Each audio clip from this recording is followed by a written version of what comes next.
Hello दोस्तों, मेरे YouTube channel पर आपका स्वागत है। तो चलिए कहानी शुरू करते हैं। कहानी अच्छा लगे तो प्लीज़ चैनल को लाइक कमेंट शेयर। अगली सुबह मृत्युंजय फ्रेश होकर अव्यक्त को अपनी गोद में लिए बालकनी में रखे सोफे पर बैठा उगते हुए सूरज को देख रहा था। जब उसे आरती की आवाज़ सुनाई देती है, मृत्युंजय उस आरती की आवाज़ को सुनते हुए अव्यक्त से बोला, अभी ये आरती कौन कर रहा है? अव्यक्त थोड़ा सा चिढ़ा हुआ लग रहा था। मृत्युंजय की आवाज़ सुनकर अपने हाथ पैर पटकने लगता है, जिस पर मृत्युंजय उसे अपनी गोद में उठाते हुए कहता है, चलो ठीक है, हम खुद देख कर आते हैं। इतना कहते हुए मृत्युंजय अव्यक्त को अपनी गोद में लेकर नीचे आता है तो उसकी नज़र मंदिर में रखे बड़े से कृष्ण और राधा की मूर्ति पर जाती है, जहाँ पर सिर पर पल्लू रखे महक आरती कर रहे थे और उसके बगल में वैशाली, आरू, रिद्धिमा और आरती खड़े हुए थे। आरती की आवाज़ सुनकर धीरे धीरे सभी लोग नीचे आने लगते हैं। विप्लव भी दौड़ते दौड़ते नीचे आ जाता है और अपना फ़ोन निकाल कर चुपके से महक की वीडियो बनाने लगता है। कुछ देर की आरती के बाद महक भगवान को प्रणाम करते हुए पलट कर पीछे देखती है तो उसका पूरा परिवार खड़ा हुआ और शमशेर जी मुस्कुराते हुए महक से कहते, सालों बाद मैंने जय हवाली आरती सुनू सुथारा शुक्रिया बिंदनी। महक शमशेर जी के बाद पर आरती देते हुए, आप कैसी बातें कर रहे हैं मामा जी, आरती लीजिए। शमशेर की महक की बात सुनकर आरती ले लेते हैं तो महक उन्हें प्रसाद देती है और धीरे धीरे सबको आरती और प्रसाद दे। मृत्युंजय आरती लेकर पहले अव्यक्त के सिर पर लगाने के बाद अपने सिर पर लगाते हुए हाथ आगे बढ़ाकर, यहाँ पर आरती क्यों? महक मृत्युंजय की बात सुनकर बोली, मैं वहाँ पर भी आरती करती हूँ, बस गाती नहीं हूँ, सिंपल आरती। मृत्युंजय महक के बात पर मुस्कुरा देता है और छोटा सा मोतीचूर का लड्डू तोड़कर अव्यक्त को खिलाता है, जिस पर अव्यक्त खाते हुए महक की तरफ जाने का जिद करने लगा। महक आरू की तरफ आरती बढ़ाकर बोली, आरू इस मंदिर में रख दो, अभी मेरे पास आने के लिए रो रहा है। आरू महक के बाद पर अपना सिर हिलाते हुए आरती ले लेती है तो महक अव्यक्त को अपनी गोद में लेकर कहती है, तो सभी लोग जाकर गार्डन में बातें कीजिए, मैं चाय और नाश्ता भिजवाती हूँ। शमशेर जी महक की बात सुनकर बोले, थारे को जे सब करने की जरूरत कोनी बिंदनी, हमारे घर बहुत सारे बावची से जे काम कर लेवेंगे, हम सब ने घूमने की तैयारी करो। महक शमशेर जी की बात बोली, ये सब तो ठीक है मामा जी, लेकिन हमें वहाँ पर घुमाने लेकर कौन जाएगा? शमशेर जी महक की बात पर बोले, तू परेशान कोनी हो बिंदनी, हमारे पास बहुत लोग से है और हम सब लोगों की टूरिस्ट गाइड आती होगी। शमशेर जी कह रहे थे कि हिमांशु दौड़ते हुए आकर बोली, मैं आ गई अंकल। शमशेर जी हिमांशी को देख मुस्कुराते हुए सब लोगों से बोले, जे छोरी जोधपुर के चप्पा चप्पा ना जाने, हम सब जे के साथ जाओगे? धैर्य शमशेर जी की बात सुनकर बोला, मामा जी अगर हम सब गुम हो गए तो इसके सहारे रहेंगे, अगर ये रास्ता भूल गई तो कोई बात नहीं, हम सब गूगल के सहारे रहेंगे। हिमांशी ने धैर्य की बात पर कहा, जिससे सुनकर धैर्य हिमांशी को घूर कर जुबान लड़ाती और नहीं बड़े भैया, मैं आपके सवाल का जवाब दे रही थी। हिमांशी ने मुस्कुराते हुए कहा, उन लोगों को झगड़े शुरू होने से पहले मृत्युंजय हिमांशी से बोला, तुम्हें रास्ता अच्छे से याद है ना? हिमांशी अपना सिर हिलाते हुए, माता रानी की कसम मुझे पूरा रास्ता याद है बड़े भैया, मैं आपको सबसे पहले मंडोर गार्डन, मेहरानगढ़ किला और उसके बाद जसवंत थारा, फिर आखिरी में मैं आपको बाजार लेकर चलूँ। हिमांशी के बाद तो मृत्युंजय अपना सिर हिलाते हुए सब लोगों की तरफ देख कर बोला, चलो सब लोग रेडी हो जाओ, हमारी टूरिस्ट गाइड आ चुकी है। मृत्युंजय की बात पर सब लोग अपना सिर हिला देते और अपने अपने कमरे की तरफ रेडी होने चले जाते हैं। उनके जाने के बाद अथर्व एक नज़र शमशेर जी की तरफ देखने के बाद हिमांशी के पास आकर, ये सुनो। हिमांशी अथर्व की तरफ देखते हुए बोले, बोलिए बड़े भैया। हिमांशी के बड़े भैया कहने पर अथर्व थोड़ा चिढ़ कर, तुम्हारी नज़र में सब तुम्हारे बड़े भैया है तो सैया किसे बनाओगे?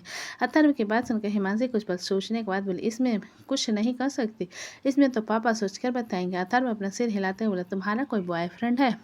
हिमांशी अपना सिर नहीं में हिलाकर बोले, मेरे पास टाइम नहीं होता बॉयफ्रेंड के लिए, मेरे पास तो गर्लफ्रेंड भी नहीं है। अथर्व कंफ्यूज होते हुए बोला, क्या तुम लेस्बियन हो? हिमांशी अपना सिर नहीं में हिलाते हुए, मैं राजपूतनी हूँ, लेस्बियन नहीं हूँ। अथर्व हिमांशी के बात और अपने बालों को नोचते हुए बोला, मैडम मैं आपसे पूछ रहा हूँ, क्या आपका कोई प्रेमी है? हिमांशी अपने सिर को खुजलाते हुए कुछ पल सोच कर बोले, एक लड़के ने कहा था लेकिन दीदी ने उसका मुंह तोड़ दिया, फिर मेरा कोई प्रेमी नहीं है और मुझे बनाना भी नहीं है, मुझे तो पढ़ाई में ध्यान देना और एक अच्छी डॉक्टर बनना है, बिल्कुल अपने पापा की तरह।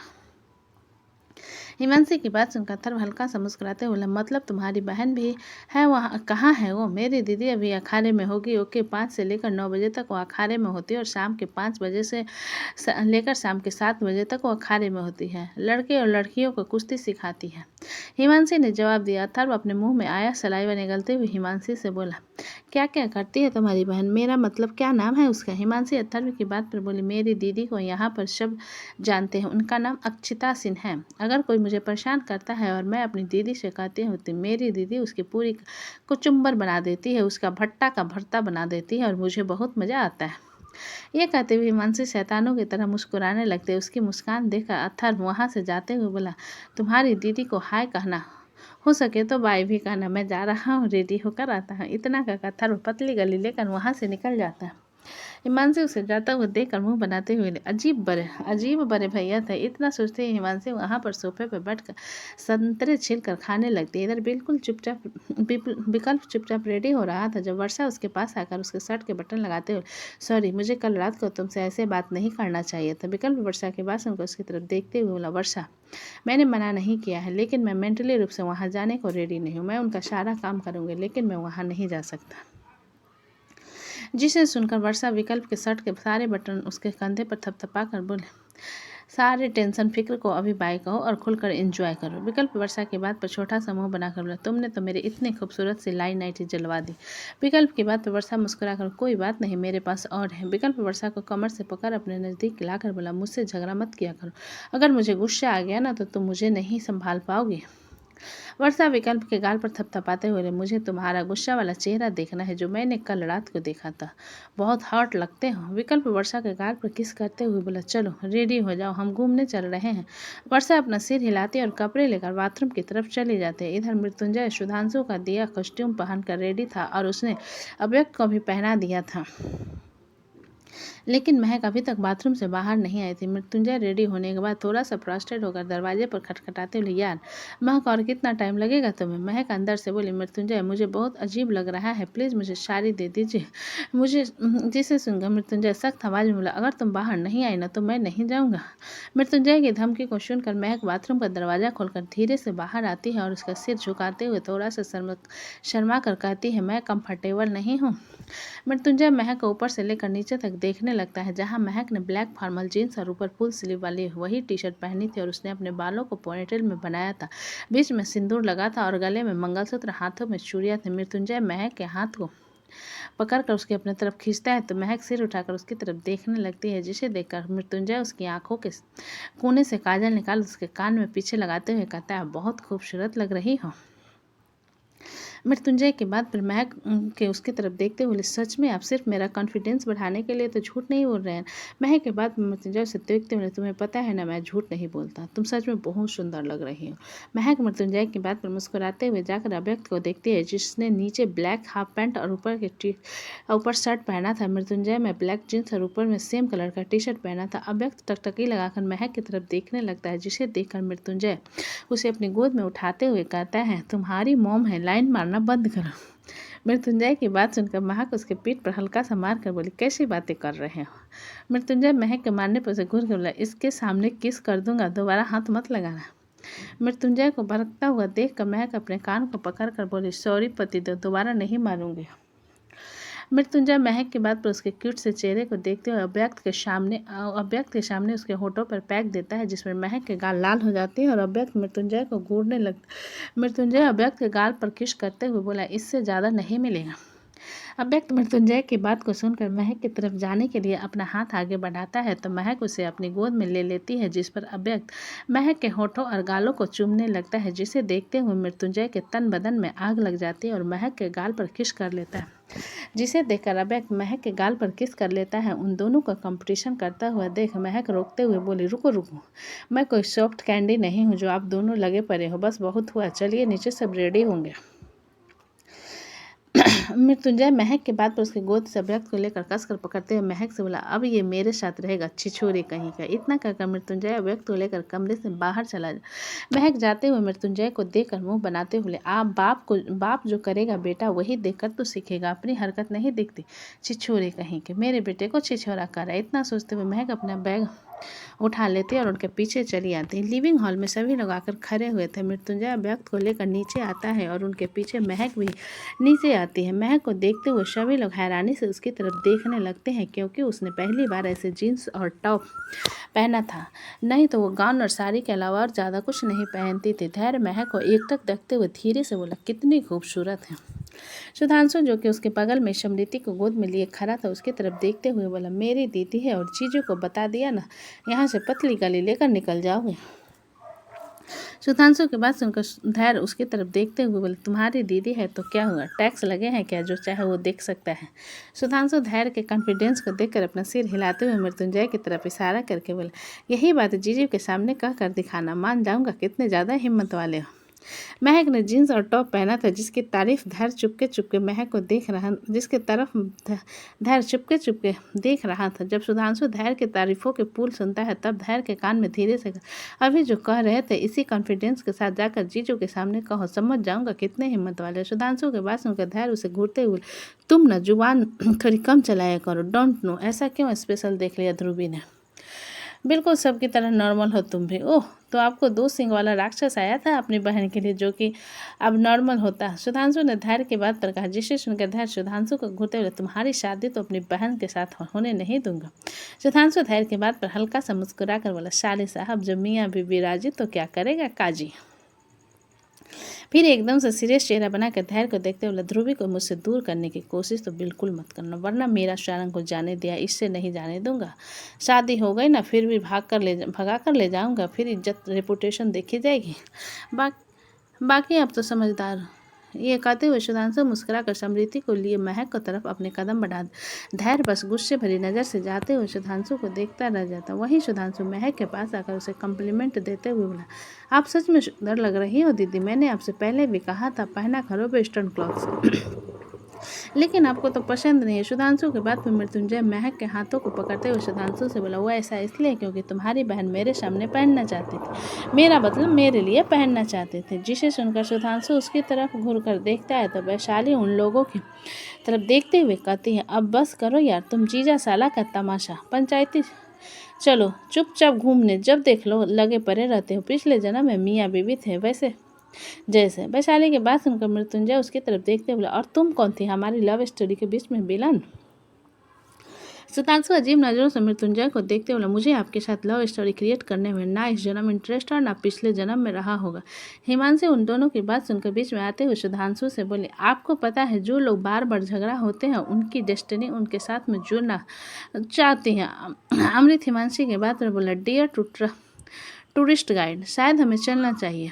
हिमांशी अमृत की बात पर मुस्कुराते हुए, बड़े भैया मुझे सब लोग निकनेम से मानसी कहते हैं, आप चाहो तो वो भी कह सकते हो, टूरिस्ट गाइड अजीब लगता है। हिमांशी के बात पर विप्रो अपने कंधे पर बैग लटकाए नीचे आते हुए बोला, सच में मानसी, मुझे लगा तुम्हारा निकनेम पागल होगा। विप्रो के बात पर हिमांशी उसकी तरफ देखते हुए बोला, तुम्हारा पेट दर्द ठीक हुआ। हिमांशी के सवाल पर महक विप्लो की तरफ देखते हुए बोली, विप्लो आपको पेट दर्द हुआ था। अमृत महक के बाद पर विप्लो के पास आकर बोला, तुम ठीक हो ना, अगर नहीं जा सकते तो जाकर आराम करो। विप्लो उन सबको अपने एंजॉय के बीच में रुकावट बनता हुआ देख कर जल्दी से बोला, नहीं नहीं, मैं बिल्कुल ठीक हूँ, मेरा पेट दर्द नहीं कर रहा था, मैं तो बस ठंडी हवा खा रहा था जब मैंने इसे मंत्र पढ़ते हुए देखा। मंत्र पढ़ते हुए सबने कहा एक साथ कन्फ्यूज में, जिसे सुनकर विप्लो अपना सिर हिलाते हुए हिमांशु की तरफ इशारा करके बोला, हाँ ये रात को चश्मा पहन कर मंत्र पढ़ती है छत पर। विप्लो के बाद सुन सब लोग हिमांशु को देखने लगे, जिसे देखते हुए हिमांशु छोटा सा मुंह बनाकर बोली, मैं तो अपनी पढ़ाई कर रही थी, नीट की अभी क्रैक किया नहीं, इसलिए MBBS के लिए बहुत पढ़ना पड़ता है, इसलिए मुझे रात रात को पढ़ना पड़ता है। मैं मंत्र नहीं पढ़ रही थी, लेकिन ये कहना चाहते हैं कि मैं चुड़ैल बुला रही थी। ये कहते हुए हिमांशी रोना शुरू कर देते, जिसे देख रिया विप्लो को पास आकर उसके पीठ पर मुक्का मारते हुए, कंगारू के बच्चे को फिर से रुला दिया। विप्लव अपने पीठ को चलाते हुए हिमांशी को घूर कर बोला, तुम हर बार मुझे मार क्यों खिलवाती हो। जिसे सुनकर हिमांशी रोते हुए बोली, मेरे दिल को ठेस पहुंचती है, आपने कहा कि मैं चुड़ैल बुला रही थी। विप्लव और कुछ कहता उससे पहले ही रिया हिमांशी के पास आकर उसे शांत करवाते हुए बोली, मानसी, विप्लव थोड़ा मजाकिया है, वो हर किसी को परेशान करता रहता है, तुम शांत हो जाओ। रिया की बात पर विप्लव उसे आंखें दिखाते हुए बोला, मोटी इस रोंदू को चुप कराने के लिए मुझे विलन मत बना। अथर्व जो कि रेडी होकर नीचे आ गया था, विप्लव के बात सुनते हुए हिमांशी के पास जाकर उसे चुप करवाते हुए बोला, शांत हो जाओ हिमांशी, रोना बंद करो। हिमांशी अपने सूट के दुपट्टे से अपने नाक को साफ करते हुए विप्लव की तरफ देख कर बोली, मैंने आपकी मदद की और आपने मुझे चुड़ैल बनाने वाली सरदारनी कहा। विप्लव हिमांशी की तरफ घूर कर देखता है, जहाँ हिमांशी बहुत क्यूट लग रहे थे। उसके नाक पूरी तरीके से लाल हो गए थे और उसकी आंखें में अभी भी आंसू भरे हुए थे। उनका गोरा चेहरा रोने के कारण पूरा टमाटर की तरह लाल हो गया था। कसी से गहरी सांस भरकर जोर से बोला, अरे चलो यार, आते तक शाम हो जाएगी। कशिश की बात सुनकर सभी लोग उसकी तरफ देखते और अपना सिर हिलाते हुए हवेली से बाहर चले आते।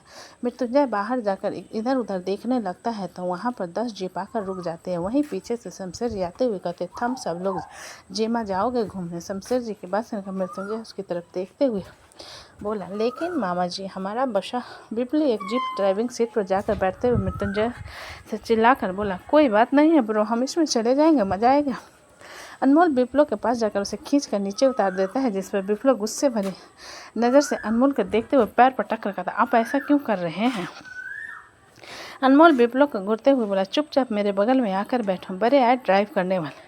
बिप्लो सिर घुमाकर रिया की तरफ देखते हुए बोला, मोटी, ख्याल रखियो तेरे औलाद तेरे इस जल्लाद बॉयफ्रेंड की तरह ना रहें, वरना हर किसी की हक मारते रहेंगे वो लोग, जैसे आज तेरा बॉयफ्रेंड मार रहा है मेरा हक। बिप्लो के बाद अनमोल से घूरते हुए, क्या कहा तुमने।